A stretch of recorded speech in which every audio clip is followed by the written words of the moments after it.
मेरा 14 साल 13 साल से ज्यादा का सामाजिक जीवन है, सामाजिक और पॉलिटिकल जीवन है। तो मैं उसमें आपको पता लग जाएगा कि मैंने क्या क्या जीवन में अब तक किया है।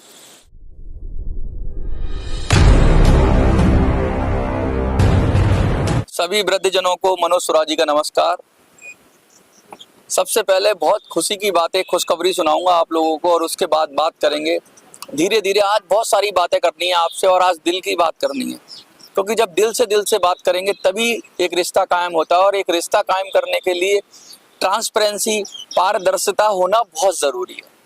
तो इन सब चीज़ों की बात करेंगे, लेकिन सबसे पहले मैं बात करूंगी, कल मैंने एक वीडियो बनाई थी और मैंने कहा था कि भाई कहीं मेरा साथ तो नहीं छोड़ दोगे आप, और साथ छोड़ दोगे तो नो लिखो अगर आप मेरे आइडिया से सहमत नहीं हो, और वरना यस लिखो। तो कमाल कर दिया आप लोगों ने। 4 चैनलों और व्हाट्सएप पे मिला के 400 से ज़्यादा लोगों ने हाँ कहा है। हाँ, 8 से 10 लोगों ने ना कहा है तो वो कोई महत्व नहीं रखता, क्योंकि जब 400 साढ़े 400 लोग करीब हाँ कह रहे हो और 7-8 लोग अगर ना कह रहे हो तो उनकी ना की कोई वैल्यू नहीं है। वो ना किसी और वजह से कह सकते हैं, जलन की वजह से कह सकते हैं, या किसी के एजेंट होके कह सकते हैं, बहुत सारी चीज़ें हैं उनकी। तो उनकी ना का कोई महत्व नहीं है। अगर बहुत संख्या में ना आते तो शायद मैं आगे नहीं बढ़ता, लेकिन अब मैंने दृढ़ संकल्प कर लिया है कि मैं अब आपके साथ आगे बढ़ूंगा। लेकिन आगे बढ़ने से पहले हमें टारगेट था 1000 लोगों का, लेकिन आए तो 450 से 450 के बीच में थे। तो यानी अभी तो हम आधी ताकत ही हमने, आप लोगों ने, आधे लोगों ने समर्थन किया है। उसमें से भी कुछ लोग शायद बाद में समर्थन ना करें और कुछ लोग ज़्यादा भी कर दें।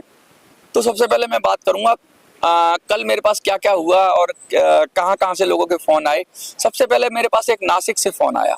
नासिक से सज्जन थे, वो कह रहे थे मनोज बेटा बहुत अच्छा काम कर रहे हो और तुम ऐसे ही काम करते रहो और तुम राउत जी से संपर्क करो। राउत जी के पास 25,000 20,000 लोग हैं और वो तुम्हें जरूर सपोर्ट करेंगे। उनके पास फंड भी है, लोग भी हैं और उनके पास सब चीज़ है। तो मैंने उनसे कहा कि मैं राउत जी से अपील करूंगा कि वो हमें समर्थन दें, हमारा साथ दें और हमारे प्रचार में आए, क्योंकि वो बड़ा फेस है। तो मैंने उनसे, नासिक वाले से जो बुजुर्ग अंकल थे, उनसे ये वादा किया कि मैं एक बार अपील कर दूंगा।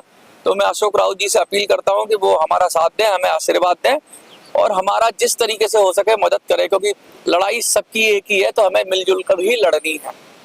पहली बात तो ये हो गई। दूसरा, कुछ व्यक्तियों ने मुझे फ़ोन किया, उन्होंने कहा मनोज 1000 रुपये तो बहुत कम है, मैं तो तुम्हें ज़्यादा दे सकता हूँ। मैंने तो पहले भी तुमको लिखा था कमेंट में कि मैं 5000 तक की मदद कर सकता हूँ। ऐसे कुछ लोगों के फ़ोन आए कि हम ज़्यादा दे सकते हैं क्या। तो मैं सिर्फ उनसे यही कहूँगा कि हाँ, क्योंकि लोगों की कमी पड़ रही है, 1000 लोग पूरे नहीं हो रहे हैं।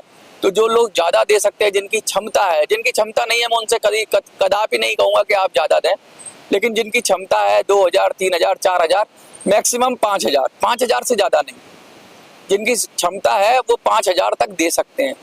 अच्छा, एक फ़ोन आया, उन्होंने ये कहा कि मनोज मेरी तो 900 रुपये सैलरी आती है, तो क्या मैं 900 रुपये दे सकता हूँ। मैंने कहा ये आपकी श्रद्धा है, आप 900 भी दे सकते हो, आप नहीं भी दोगे तब भी कोई बात नहीं। उन्होंने कहा नहीं, मैं 1 महीने की सैलरी देना चाहता हूँ 900। तो मैं आपको बता दूं कि ये कोई फिक्स नहीं है कि 1000 ही देना है, लेकिन हाँ 1000 का एवरेज होना चाहिए। 1000 आदमी और 1000 का एवरेज निकालना है हमें, तो लगभग 1000 के आसपास, 100-200 कम, कुछ ज़्यादा, 1000-2000 ज़्यादा, जैसे आपकी सुविधा हो वैसे करिए, जिससे आपको तकलीफ ना हो और ये भी हम चलाते रहें। तो ये मोटी मोटी बात ये हो गई। तो अब ये क्लियर हो गया होगा मुझे। अब रही अकाउंट नंबर की बात। तो मैं जो क्राउड फंडिंग की बात कर रहा हूँ, क्राउड फंडिंग यानी लोग पैसे इकट्ठा करें, उनके लिए मैंने आज अकाउंट खोलने के लिए एप्लीकेशन दे दी है। तो मुझे लगता है कल शाम तक हो जाएगा, तो मैं कल अनाउंस कर दूंगा, वरना मैं परसों आपको अकाउंट का नंबर दे दूंगा। अकाउंट नंबर और IFSC कोड मैं आपको दे दूंगा, जिससे आप अकाउंट में सीधा ट्रांसफर कर सकते हो। और वो अकाउंट पॉलिटिकल चुनाव लड़ने के लिए स्पेशली खोला जा रहा है, तो उसमें आप अपनी मदद कर सकते हो। तो उसके लिए आपको एक दिन इंतजार और करना पड़ेगा। लेकिन आज मैं एक और बड़े दिल की बात कहना चाहता हूँ। लगातार आप लोग मुझे देख रहे हैं, मुझे समर्थन कर रहे हैं, मुझे आशीर्वाद दे रहे हैं, मुझे प्यार दे रहे हैं, मेरा हौसला बढ़ा रहे हैं। लेकिन आपको ये जानना जरूरी है कि मनोज सुराजी है कौन। कुछ मेरे बारे में भी तो मुझे बताना चाहिए ना भाई। आप मुझे इतना प्यार करते हो, देखिए प्यार पूछता नहीं, प्यार आपका इंट्रोडक्शन नहीं पूछता, प्यार आपकी जाति नहीं पूछता, आपका धर्म नहीं पूछता, आपका नाम नहीं पूछता, आपकी क्वालिफिकेशन नहीं पूछता, आपका व्यवसाय नहीं पूछता, आपका बैकग्राउंड नहीं पूछता। प्यार तो अंधा होता है। लेकिन मैं नहीं चाहता कि जो आपने मुझे आशीर्वाद दिया, जो प्यार दिया, उनको पता ना हो कि मनोज सुराजी है कौन। तो सबसे पहले मैं अपना संक्षिप्त परिचय दे दूंगा आज, जिससे आपको पता हो कि भाई आप जिससे जुड़ रहे हो वो उसकी उसकी हकीकत क्या है, मतलब उसका बैकग्राउंड क्या है, वो उसका परिवार क्या है, उसकी एजुकेशन क्या है, उसका व्यवसाय क्या था क्या है, उसका राजनीतिक क्षेत्र में कितना नॉलेज है उसको, और उसकी सामाजिक महत्वता क्या है, उसका बैकग्राउंड क्या है। मेरे सामाजिक और राजनीतिक जीवन के लिए 1-1.5 मिनट की एक वीडियो है, वो मैं इस वीडियो में लास्ट में ऐड कर दूंगा, आपको भेज दूंगा, जिससे आपको पता चल जाएगा कि मेरा। लेकिन वो बात की बात, सबसे पहले मैं अपने नाम से शुरू करता हूँ। आप तो मेरे को मनोज सुराजी के नाम से जानते हैं, लेकिन मेरा जो लीगल नेम है, जो कानूनी नेम है, वो मनोज कुमार गुप्ता है। मैं आपको सबसे पहले बता दूं, मेरा नाम जो लीगल नेम है, जो मेरा अकाउंट में नेम है या मेरा जो डॉक्यूमेंट्स में नेम है, वो मनोज कुमार गुप्ता है। अब ये सुराजी कैसे आ गया, तो मैं बता दूं, सुराजी नाम का मतलब होता है स्वयं पे राज करना। जब मेरी सामाजिक जीवन शुरू हुआ तो बहुत सारी चीजें मेरा ये मानना था, मेरी ये मान्यता थी कि जो स्वयं पे राज करता है, यानी अपनी भावनाओं को कंट्रोल करता है, अपने विचारों पे कंट्रोल करता है, अपने आप को सुधारता है, अपनी बुराइयां देखता है, वही स्वराजी है, जो अपने को सुधार करता है। तो मुझे लगा कि मुझे, और लोग मुझे सुराजी कहने लगे तो धीरे धीरे वो नाम फेमस हो गया। 1-1.5 साल में लोग सुराजी कह के पुकारने लगे, तो फिर वो मेरा नाम ऐसे पड़ गया, मनोज सुराजी। लेकिन मेरा लीगल नाम मनोज कुमार गुप्ता है, लेकिन ज्यादातर लोग मुझे मनोज सुराजी के नाम से जानते हैं। तो मेरा नाम मनोज कुमार गुप्ता है। अब बात करूं मैं उम्र की, 1977 का मेरा जन्म है, अप्रैल के महीने का, ये अप्रैल का ही महीना चल रहा है, और 1977 से अब मैं 47 साल का हो चुका हूँ, 47 ईयर ओल्ड का हूँ। तो आपको इतना तो पता ही होना चाहिए कि भाई उम्र क्या है। मेरी जो एक्सटेंडेड फैमिली है, जो मेरा परिवार है, जो मेरे माता पिता हैं, मेरी माँ दिल्ली से है और पिता मेरे यूपी से हैं, मैं आपको बता दूं, और हम 3 भाई हैं और 1 बहन है। ये तो मेरे परिवार के बारे में। मेरा खुद के परिवार के बात बता दूं तो मैं मेरी पत्नी और मेरी 3 बेटियां हैं, और मेरी शादी को 20 साल हो गए। तो मोटी मोटी बात यह है कि ये मेरे परिवार का संक्षिप्त परिचय है, जिसमें मैंने आपको बता दिया कि कितने लोग हैं, क्या लोग हैं, और मैं दिल्ली में रहता हूँ। पिछले 25 से 27 साल तक मैं दिल्ली में, 27 साल हो गए लगभग, 98 से 26 साल से मैं दिल्ली में हूँ। और मैं आपको ये बताना चाहता हूँ कि अब मैं बताऊंगा आपको, मेरे परिवार के बारे में आपने जान लिया, तो अब मेरी एजुकेशन के बारे में जानिए। मैं बीएससी बायोलॉजी से और MCA master in computer application computer science से हूँ। मैं सॉफ्टवेयर इंजीनियर हूँ और कंप्यूटर साइंस से मैं एमसीए हूँ, जो मेरी एक्सट्रीम कहते हैं ना हाईएस्ट क्वालिफिकेशन है। I am MCA, post graduate कह सकते हैं आप, और या कंप्यूटर की लैंग्वेज में कहते हैं master in computer application. Software बनाने में जो मास्टर डिग्री होती है वो मेरे पास है। 2003 में मैंने एमसीए किया था, तो ये मेरी क्वालिफिकेशन है, और दिल्ली से मैंने किया था, इग्नू से। अब मैं बता देता हूँ कि आपको जब मेरी क्वालिफिकेशन पता लग गई और मेरे परिवार के बारे में पता लग गया, तो आपको ये भी पता होना चाहिए कि भाई मैंने काम क्या किया अब तक। तो सबसे जो प्रारंभिक जीवन था 2003 के आसपास, मैंने 1-2 साल मैंने नौकरी की, सॉफ्टवेयर बनाता था मैं। फिर मैंने अपनी प्राइवेट लिमिटेड कंपनी खोली और मैंने सॉफ्टवेयर बनाए, बहुत सारे सॉफ्टवेयर बनाए एजुकेशन से रिलेटेड। कर्तव्य सॉफ्ट प्राइवेट लिमिटेड नाम की कंपनी थी, जो 2010-11 में, मतलब 7-8 साल मैंने उसमें काम किया। नई सड़क पे मेरा बिजनेस था, बहुत ज़्यादा, पूरे देश में मैं सॉफ्टवेयर, मेरे एजुकेशनल सॉफ्टवेयर जाते थे। लेकिन फिर बाद में जब अन्ना आंदोलन आया, तो एक जो शरीर के अंदर एक क्रांति सी जग गई भ्रष्टाचार के खिलाफ, लगातार जो देख रहे थे। तो फिर मैंने सब कुछ, अपना व्यापार बंद करके और सारा पैसा उस आंदोलन में जितनी मेरी क्षमता थी झोंक दिया, और उस आंदोलन के बाद मैंने सारा बिजनेस बंद कर दिया और मेरी सोशल लाइफ शुरू होती है 2011 में। 5 अप्रैल 2011, मैं बता दूं, 5 अप्रैल 2011 को ही अन्ना जी बैठे थे, और 5 अप्रैल 2024 को हम लोगों ने मीटिंग की थी। तो समझ लीजिए वो उस दिन था जो मेरे जीवन का परिवर्तन का दिन था। और ये 5 अप्रैल की जो मीटिंग थी, ये भी परिवर्तन की मीटिंग थी। और 5 अप्रैल को मेरा जन्मदिन भी था। तो ये आपको पता होना चाहिए। इसके बाद मैं आगे की बात बताता हूँ कि भाई अब आपने अभी तक तो मेरी वैसी लाइफ जान ली कि भाई मेरी एजुकेशन क्या है, मेरा परिवार क्या है। लेकिन अब मैं बताना चाहता हूँ कि मेरी सोशल लाइफ क्या है। 2011 के बाद मेरी सोशल लाइफ शुरू हो गई। वो जो 14 साल हो गए अभी सोशल लाइफ में। सोशल और पॉलिटिकल लाइफ की बात करूंगा। मैंने एक किताब लिखी है, राजनीति में भूचाल, छोटी सी ही किताब है। तो पॉलिटिकल रिफॉर्म की बात करती है, वो चुनाव सुधार की बात करती है। तो वो मैंने एक पुस्तक लिखी थी। और एक मैंने किसी की असाइनमेंट था पुस्तक का, ज्वेलरी का अनदेखा सत्य, जो मैंने किसी के लिए लिखा था। तो 2 किताबें मैंने लिखी हैं। और मैंने एक अखबार चलाया है नारायण दूत के नाम से 2 साल तक, जिसका मैं संपादक था। और मैं उसके लिए लिखता था, उसके संपादकीय लिखता था और उसके लिए न्यूज वगैरह लिखता था। तो 2 साल तक मैंने वो अखबार चलाया। मोटी मोटी बात ये सोशल लाइफ के दौरान मैंने किया। इसके साथ साथ मैंने जब मुझे अपनी जीवन चलाने के लिए, आजीविका चलाने के लिए बहुत सालों तक मैंने ट्यूशन भी की है। मैंने बच्चों को पढ़ाया भी है और अलग अलग विषयों को पढ़ाया है। तो आप कह सकते हो jack in all trades master in none. बहुत सारे विषयों में मेरी जैक है, मेरे को मेरी दखल है। लेकिन आप ये नहीं कह सकते कि हर चीज़ में, एक सिंगल विषय में बहुत ज़्यादा। जनरल नॉलेज मेरी काफ़ी अच्छी है और मुझे बहुत सारे सब्जेक्ट का इसलिए भी रहा कि मैंने लाइफ साइंस जब की और फिर कंप्यूटर साइंस की, फिर मैथ्स किया, अकाउंट्स किया, सब कुछ मुझे सब जगह से बहुत कुछ आता है। और कह सकते हो कि बहुत स्पेशल, किसी में भी इतना ज़्यादा डीप में नहीं है, लेकिन बहुत कुछ मैं समझ सकता हूँ, लोगों की बातें समझ सकता हूँ। अब मैं बात करता हूँ अपने अन्ना आंदोलन के बाद क्या हुआ। अन्ना आंदोलन में जब हमने सारा कुछ अपना बिजनेस बंद करके सब कुछ आंदोलन में झोंक दिया, उसके बाद एक पार्टी खड़ी हुई, आम आदमी पार्टी। तो जो मैं फाउंडर मेंबर भी हूँ उस पार्टी का, था, मैं हूँ नहीं था मतलब। तो पार्टी जब बनी तो उससे पहले हमने उस पार्टी को बनाया, मिलजुल के बनाया। लेकिन जब पार्टी में हालात देखा हमने अगले 2-3 महीने में ही कि टिकटें बिकने लगी, बहुत सारे घपले होने लगे। हम तो अंदर से देखते थे, अरविंद के साथ रहते थे, मनीष के बिल्कुल उसी टीम में थे हम। तो जब हम देखते थे कि क्या गड़बड़ हो रही है तो हम उस पर आवाज़ उठाते थे। लेकिन पार्टी में कहते हैं कि आवाज़ उठाना, अगर आप किसी पार्टी में तो आवाज़ नहीं उठा सकते। तो मुश्किल से 2-3 महीने का ही वो गठबंधन रहा होगा उनके साथ। लेकिन जब हमारी नहीं जमी तो हमने उसको हटके, पार्टी से हटके एक एनजीओ बना लिया, स्वराज मार्ग। क्योंकि स्वराज की बात करती थी पार्टी, तो स्वराज मार्ग एक एनजीओ बनाया, उसको काफ़ी समय तक चलाया। मैं बता दूं, मैंने 2 एक्ट तो नहीं कहूँगा मैं, 2 बिल भी लिखे हैं।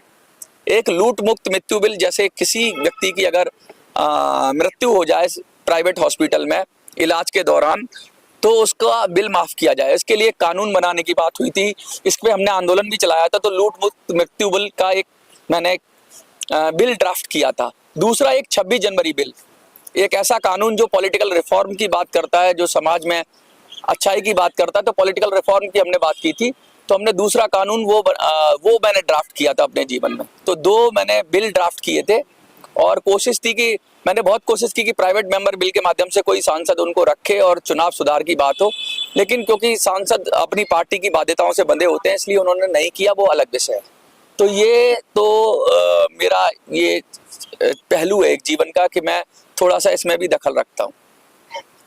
और मैं दूसरी बात बताऊं आपको कि भाई इसके अलावा क्या, यमुना के लिए बहुत काम किया। पूरे 2 साल तक हमने यमुना सफाई के लिए काम किया, बहुत बड़ी यात्राएं निकाली यमुना सफाई के लिए। सोशल लाइफ की मैं बात कर रहा हूँ। और बहुत ज़्यादा हमने कोशिश की यमुना के लिए, एजिटेशन किए, लोगों को इकट्ठा किया, घाट की सफाई की। तो वो 2 साल किया। उसके अलावा एक पर्यावरण के लिए हमने बहुत बड़ी यात्रा निकाली थी। तो उसका भी मैं अभी जो 1-1.5 मिनट की क्लिप होगी उसमें आपको सब मिल जाएगा। हर साल हम कुछ ना कुछ कोशिश करते रहे। और जनता की सरकार नाम से एक मुहिम भी चलाई थी। 2 बार मैं चुनाव भी लड़ा हूँ, आपको बता दूं। 2013 में मैं लड़ा था चुनाव एमएलए का, और 2019 में लड़ा था एमपी का। दोनों पहले चुनाव को मैं लड़ा था कि चुनाव की प्रोसेस देखने के लिए कि होता क्या है चुनाव, क्योंकि उस समय आंदोलन से निकले थे सीधा सीधा। और एक आम आदमी के लिए चुनाव लड़ना कितना मुश्किल है, तब मुझे जानना हुआ कि एक फॉर्म भरने के लिए भी कितनी मुश्किलें आती हैं। और जो डीएम होता है, जो आरओ ऑफिसर होता है, वो किस तरीके से लोगों के फॉर्म रिजेक्ट कर देता है। मेरे सामने ही छोटी छोटी गलतियों पे लोगों के फॉर्म रिजेक्ट किए जा रहे थे और उनका लोकतांत्रिक अधिकार छीन लिया जा रहा था। तो वो एक अनुभव रहा चुनाव का। उसके बाद एमपी का चुनाव, मेंबर ऑफ पार्लियामेंट का चुनाव 2019 में मैंने लड़ा, उसका एक अनुभव रहा। वो किसी सोशल कॉज के लिए लड़ा था मैंने।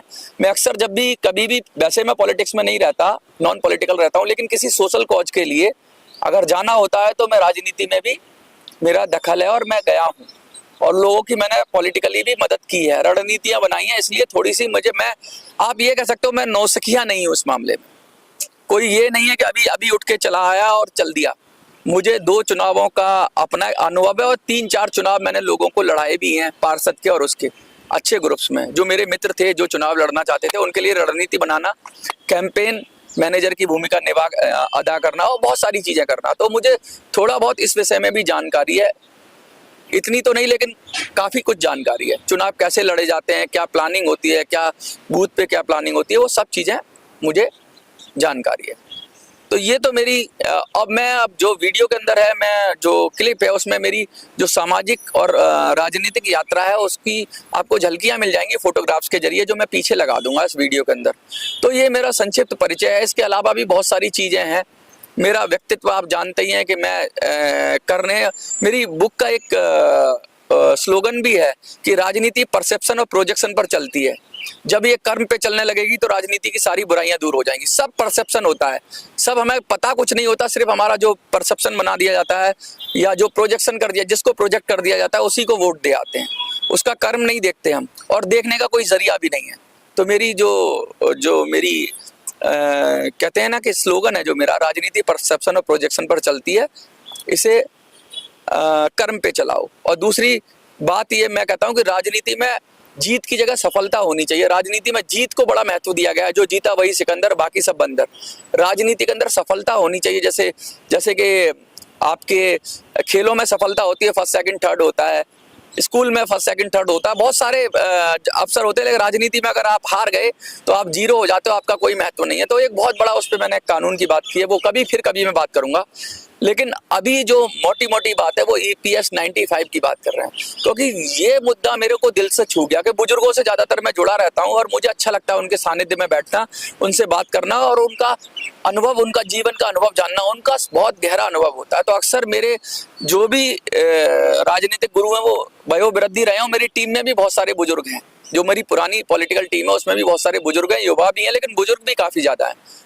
तो मैं सिर्फ ये मोटी बात कहना चाहता हूं कि आप ये मेरे परिचय को जान लो, उसके बाद ही मैं अकाउंट नंबर शेयर करूंगा। आप सब लोग मुझे बराबर कह रहे हो कि भाई हम, तो ये मेरा संक्षिप्त परिचय है। और ये आपको इतना अगर पता हो गया तो ये मेरे जीवन के बारे में जो इन शॉर्ट में बता सकता था मैंने बताया है।